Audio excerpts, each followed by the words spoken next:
اس سلسلے کی دوسری کڑی سیرت عمر ابن الخطاب رضی اللہ تعالی عنہ۔ کیا آپ جانتے ہیں کہ عمر رضی اللہ تعالی عنہ کا اسلام میں کیا مقام ہے؟ سب سے پہلے خلیفہ ہے جنہوں نے بیت المقدس کو ایک خطرہ لہو بہائے بغیر انہوں نے فتح کیا۔ عمر رضی اللہ تعالی عنہ کی عظمت کا اندازہ آپ اس سے لگائیں کہ اللہ کے رسول صلی اللہ علیہ وسلم نے اللہ سے مانگ کر لیا تھا عمر ابن الخطاب، اللہم اعز الاسلام بعمر۔ آپ کی حیبت کا اندازہ آپ اس سے لگائیں، اللہ کے رسول صلی اللہ علیہ وسلم نے فرمایا کہ جس گلی سے عمر ابن الخطاب نکلے اس گلی کو شیطان بھی بدل کر دوسرے راہ کو اختیار کر لیتا، کیونکہ اس راستے سے عمر آ رہے ہیں۔ وَلَا تَحْسَبَنَّ الَّذِينَ قُتِلُوا فِي سَبِيلِ اللَّهِ أَمْوَاتًا بَلْ أَحْيَاءٌ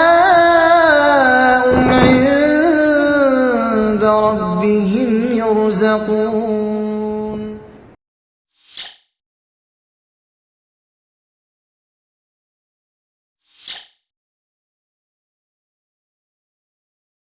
بسم اللہ والحمد للہ والصلاة والسلام علی رسول اللہ وبعد۔ معزز مشاہدین کرام، اسلامی تاریخ کے سنہرے نقوش اس سلسلے کی دوسری کڑی سیرت عمر ابن الخطاب رضی اللہ تعالی عنہ۔ کیا آپ جانتے ہیں کہ عمر رضی اللہ تعالی عنہ کا اسلام میں کیا مقام ہے؟ عمر رضی اللہ تعالی عنہ کی عظمت کا اندازہ آپ اس سے لگائیں کہ اللہ کے رسول صلی اللہ علیہ وسلم نے اللہ سے مانگ کر لیا تھا عمر ابن الخطاب کو، اللہم اعز الاسلام بعمر۔ اس عظیم شخصیت کے بارے میں اللہ کے رسول صلی اللہ علیہ وسلم نے فرمایا، لو کان بعدی نبی لکان عمر، اگر میرے بعد کوئی نبی بننے کے قابل ہے تو وہ ہے عمر ابن الخطاب۔ آپ کی شخصیت، آپ کی حیبت کا اندازہ آپ اس سے لگائیں، اللہ کے رسول صلی اللہ علیہ وسلم نے فرمایا کہ جس گلی سے عمر ابن الخطاب نکلے اس گلی کو شیطان بھی بدل کر دوسرے راہ کو اختیار کر لیتا، کیونکہ اس راستے سے عمر آ رہے ہیں۔ جس دن آپ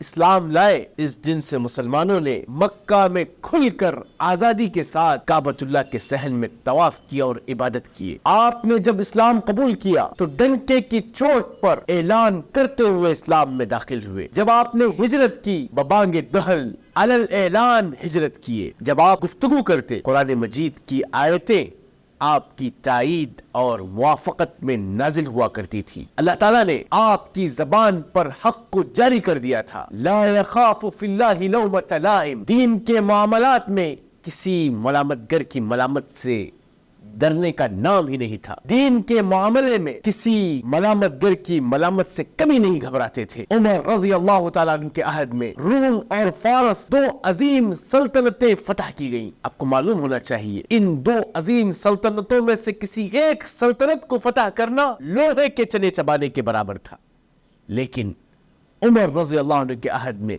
بیک وقت ان دو عظیم سلطنتوں کو آپ نے شکست دی۔ آپ کے عہد خلافت میں عراق، مصر، لیبیا، شام، فارس، خراسان، اناضول، ارمینیا، سجستان، بیت المقدس، یہ مکمل علاقے دائرہ اسلام میں داخل ہوئے۔ عمر وہ عظیم شخصیت ہے، وہ پہلی شخصیت ہے جنہوں نے نبی کریم صلی اللہ علیہ وسلم کی وصیت کو پورا کیا اور تمام یہودیوں کو جزیرۃ العرب سے باہر کیا۔ ہجری کیلنڈر اور اسلامی تاریخ کی شروعات کرنے والے، رعایا کے لیے جاگنا اور پورے مدینہ کے لیے رات بھر پہرا دینے والی شخصیت عمر ابن الخطاب رضی اللہ عنہ ہے۔ اپنے دور خلافت میں اوقاف کا ایک مکمل نظام قائم کیا، اپنی رعایا کے لیے ایک بہترین بیت المال کا قیام اور ایک سسٹم جاری کیا۔